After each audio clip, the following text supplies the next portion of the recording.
Welcome, fellow Clashers, and thank you so much for stopping by to check out the Clash Royale SuperCHARGED deck. This deck all about getting to the tower. It's got the Prince, the Dark Prince, the Hog Rider, and a freeze spell. So not really a great defensive deck. It's more going on the offensive, keeping the pressure on your opponent. Now this replay was a level 11 battle. We've got a level 8 battle coming up in a little bit. But there goes my Dark Prince from the back. And I usually try to couple him with another charging type unit, so the Hog Rider in there as well, but he's countered by Minions and the Prince. And right away we can see some of the weakness in this deck. I haven't left myself with much to defend here, and the Prince is going to get to my tower. The arrows only take out the small units, and I am behind already as the Prince and these archers do some severe damage to my right lane. In fact, it is down, and I am down 1 crown to 0 very quickly, but this is the type of deck that can come back from deficits like this. So he gives me the good luck. Well, we'll just see about that. I was not real happy about my position here, but again, not giving up. I've got the Prince and the Dark Prince this time together, so the splash damage to help protect the Prince. Usually they can get to the tower. Here we were stalled by some units and a fireball, but I've got support from the wizard. Lots of units moving in here, and we are quickly going to tie this up 1 crown apiece. And this is where this deck shines. The pressure is on my opponent. He's panicked. He's putting down units that are ineffective. The archers melted away, and the King's Tower melted away as well. A very quick, lightning fast 3 crown win. Oops is right, coming from behind. 3 crowns to 1. So I'd really have to say the anchor card in this deck is the Dark Prince. That splash damage able to work on large groups of ground units, and that helps clear the way for the regular Prince or the Hog Rider. So that is the combination I'm usually looking for here. The beginnings of these battles almost always starts with a 2-unit push. Rather than waiting and reacting to how he is coming at me, I try to come at him. This time, we've got Dark Princes from both directions, Wizard and Dragon, so a pretty even match right here. I throw a freeze, not very effective because it misses the Dragon. My bad, that's a big waste. And the opponent with the win in that exchange coming at my tower. I've got the Minions and the Goblins, the small cheap cards to try to slow down attacks like this, but it can be weak against Golems, and we'll check that out in the next replay. Right here, the Minions move forward, taken out by the Goblins and the tower. Again, not a whole lot happening yet. I'm choosing not to defend against those Goblins, rather saving up my elixir for another big paired push of a couple of charging units. And here we go. Barbarians will be met by the Dark Prince, but he's got his own Dark Prince, and that group tightens up and comes within range of my tower.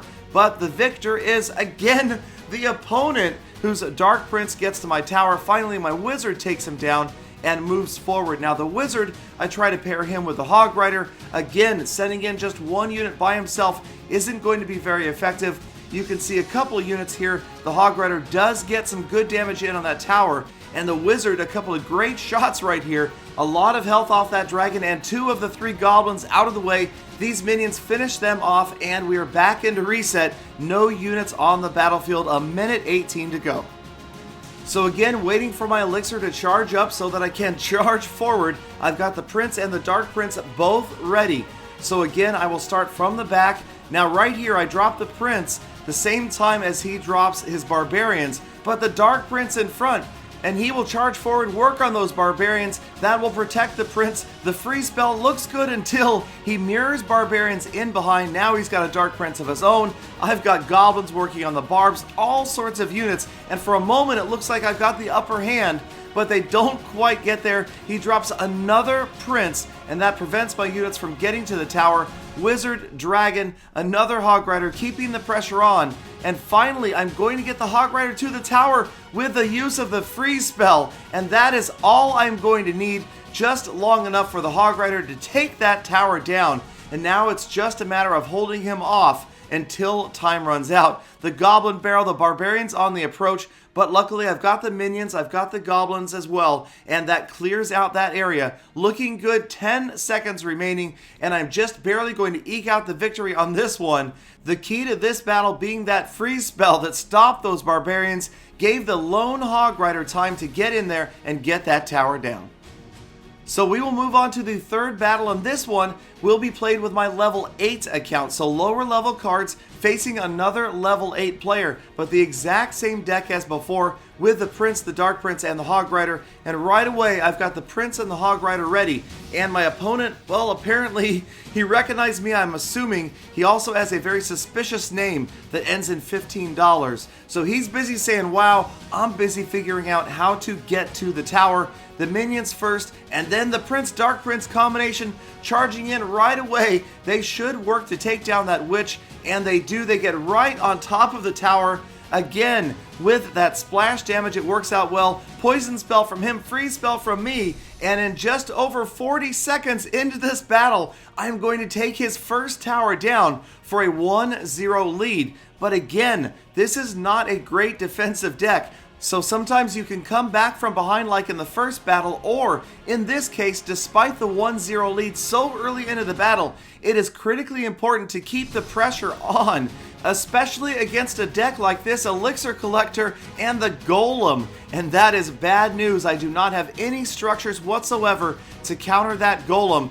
And as I send in my Prince and my Hog Rider, here comes the Golem down the left-hand lane, and I will get a lot of damage in on this tower. In fact, I almost take it down so very close to a second crown, but I have two problems here. One being I don't have the right cards to counter a Golem, and the other being I don't have a lot of elixir.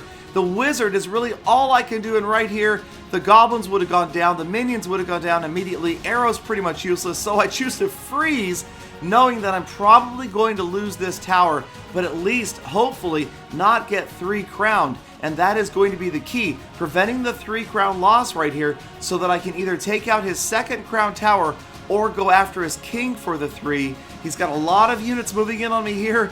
The Ice Wizard, the Witch, everybody pressuring me, and then he drops a Golem at the top of the screen. Not sure if that was the right move, because I am eventually able to clear out this mess on the left-hand side. And as the Golem comes at me, rather than really focusing on countering it, I'm going to focus on pushing down the left-hand side. I drop a Dark Prince on the right. It is not going to stop that Golem. And as the tower goes down on the left, I realize this is going to be suddenly another 3 crown win. He focused on that right tower, left himself open for the back door, and if it's a race for 3 crowns, this deck almost always comes out on top. Thank you guys once again for hanging out with me, spending a short part of your day with me.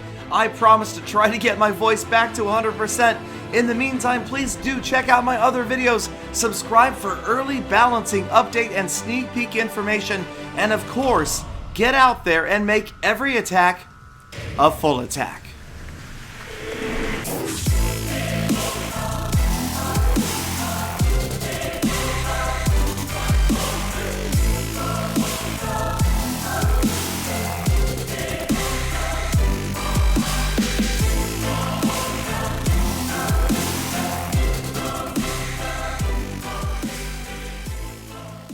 Galadon, Peter, stop talking.